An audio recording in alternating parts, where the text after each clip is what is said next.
任何外国势力想打巴基斯坦的主意，想破坏中巴友好合作关系，恐怕不是那么容易的事儿。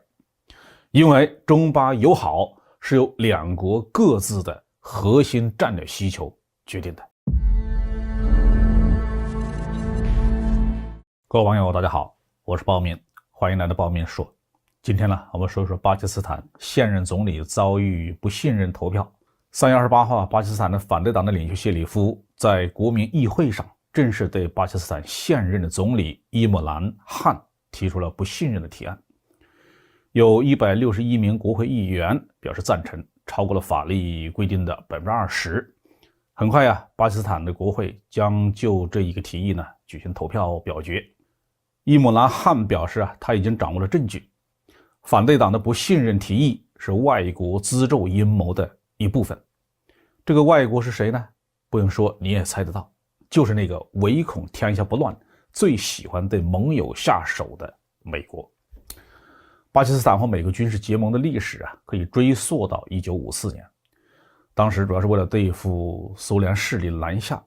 在苏军入侵阿富汗的战争期间呢，巴基斯坦作为美国的盟友发挥了重要的作用。作为回报，美国向巴基斯坦提供了一部分先进的军事装备，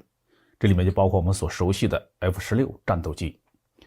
但是和几乎所有的盟友一样，巴基斯坦在美国那里是从来没有得到过任何形式的尊重。特别是到了所谓的反恐战争期间，美国对巴基斯坦境内的所谓的塔利班的目标随意就进行持续的空袭，其中无人机的袭击就达到了28万架次。这些打击行动基本上不通知，或者是很少通知巴方。甚至连2011年美军在巴基斯坦境内执行的击杀本拉登的特别作战行动，巴基斯坦是毫不知情。对巴基斯坦政府和人民的感受，美国政府是从来都不放在眼里。从2009年到2014年，几乎每年都传出美国无人机攻击巴基斯坦的村庄，造成大量平民伤亡的报道。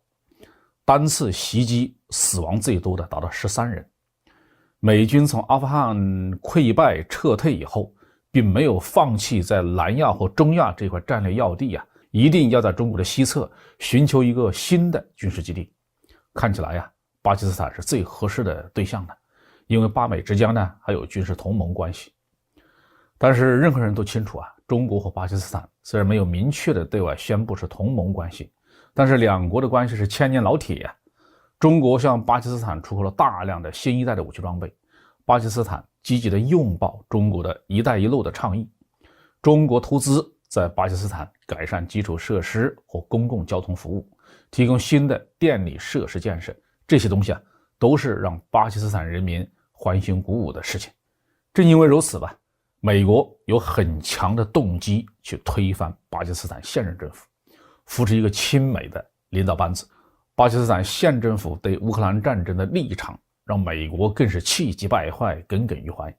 2月28号，美国国务卿给伊姆兰·汗发去了一封公开信，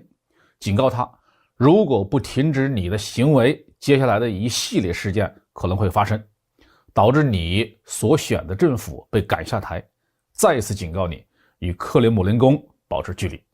我们可以看到，美国对巴基斯坦的威胁是多么的赤裸裸。巴基斯坦政坛呢，并不是铁板一块，充斥着复杂的党派、部落或民族的矛盾。美国要是想在巴基斯坦内部制造分裂，抓手多的是，打手也多的是。而且几十年的军事同盟关系，美国在巴基斯坦内部培养了不少的亲美派。推翻巴基斯坦现政府对美国情报部门来说，那是驾轻就熟那不是什么难事。巴基斯坦的政局出现情况，会不会对中巴关系产生不利的影响呢？我认为不用太担心。从历史上看，巴基斯坦自从独立建国以来，军事政变和总理被弹劾的事情发生过多次，甚至还发生过为数不少的政治暗杀事件。但是无论巴基斯坦国内的政局如何变化，新任政府坐稳之后都会坚定地维护和发展中巴友好合作关系。提出不信任案的这位谢里夫有个哥哥叫做纳瓦兹·谢里夫，他在任期间就多次访华，促进中巴友好关系的发展。伊姆兰·汗在就任总理之前呢，也有媒体报道是他对中巴关系很冷淡，但事实证明，伊姆兰汗同样也是积极的发展对华友好关系的。放眼当今世界，各个大国之中，唯有中国会坚定地和巴基斯坦站在一起，支持巴基斯坦维护其国家利益。另外，巴基斯坦军方和中国军方和中国军工有着长期的合作关系，这个不单纯是一个商品交易的问题，而是经历了时间检验的高度信任。这种信任得到了巴基斯坦军方高层以及基层上上下下的认可和支持。